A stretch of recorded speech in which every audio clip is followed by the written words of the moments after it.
Bonjour, nous allons voir dans cette vidéo comment organiser votre alimentation pour vous assurer qu'elle est variée et respecte bien une rotation des aliments. Et nous allons utiliser donc le service premium de Que Manger et nous allons commencer par voir comment dans le planning,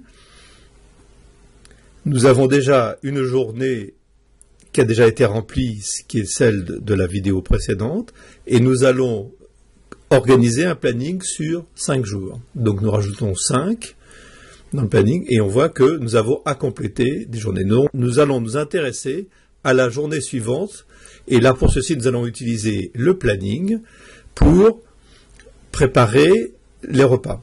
Donc ce planning, toutes les recettes qui sont proposées tiennent compte de consommation des 3 jours précédents que nous avons fait.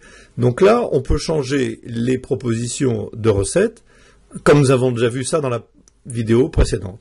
Donc nous n'allons pas trop nous attarder sur le sujet, mais en respectant, en utilisant toujours ces propositions de menu, vous êtes certain en sélectionnant des recettes dans ces propositions d'avoir toujours un respect de la variété alimentaire et de la rotation des aliments.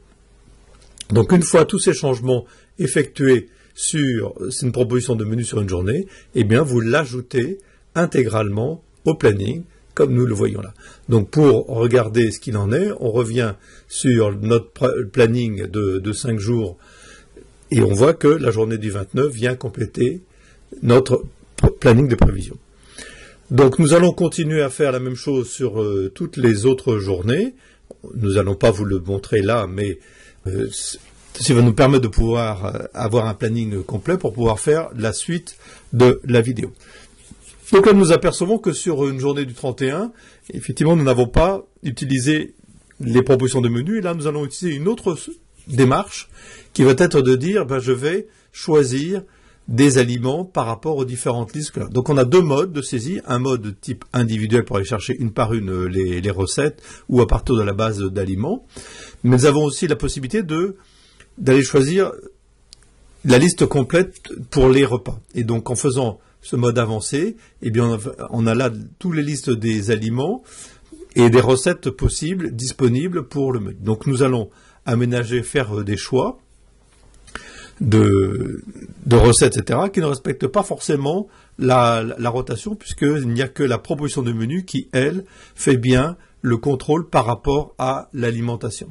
Et donc, nous allons voir qu'en ayant saisi cette journée du 31, eh bien, on a effectivement introduit des contrôles de rotation, et donc on voit que sur la margarine et les pamplemousses, et 2 jours de suite, on a dans notre alimentation ces mêmes aliments.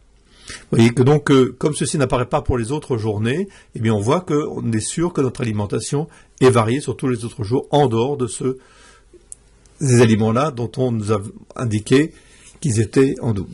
Maintenant, nous allons passer à la phase suivante qui est gérer une liste de courses pour ces 5 jours.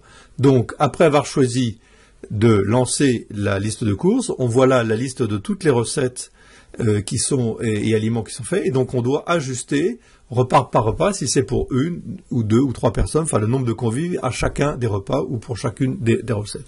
Une fois que ce travail a été fait de compléter le nombre de personnes qui vont participer à ces repas-là, eh bien on trouve la liste de tous les aliments nécessaires classés par famille de magasins d'achat, et donc là, il faut maintenant faire un pointage par rapport à ce que vous avez dans votre cuisine et votre réfrigérateur. Donc là, vous décochez tous les aliments pour lesquels vous n'avez pas besoin d'aller faire d'achat à l'extérieur. Donc ce petit travail d'inventaire est un peu long, mais il est nécessaire pour être capable de pouvoir finaliser une liste correspondant à ce dont vous avez besoin pour acheter sur l'extérieur. Donc, voilà, maintenant qu'on a validé ce travail d'inventaire, nous allons pouvoir imprimer cette liste de courses. Donc en appuyant sur le bouton, il apparaît cette liste-là, qui est le résumé de ce que l'on veut avoir. Et donc là, classé par famille de magasins, dans lequel vous devez aller rechercher les aliments dont vous avez besoin pour faire toutes ces recettes sur les 5 jours. Voilà. Donc je voulais vous montrer ici comment, dans l'application sur smartphone, vous retrouvez dans votre planning sur smartphone les éléments de prévision que vous avez fait. Donc là, vous avez pour une journée du 29, mais si vous voulez aller regarder les plannings des autres jours, vous choisissez le planning du 30, et là, il s'affiche votre planning prévisionnel. Donc, sur votre smartphone, vous retrouvez l'intégralité de la planification que vous avez faite sur votre application web. Merci.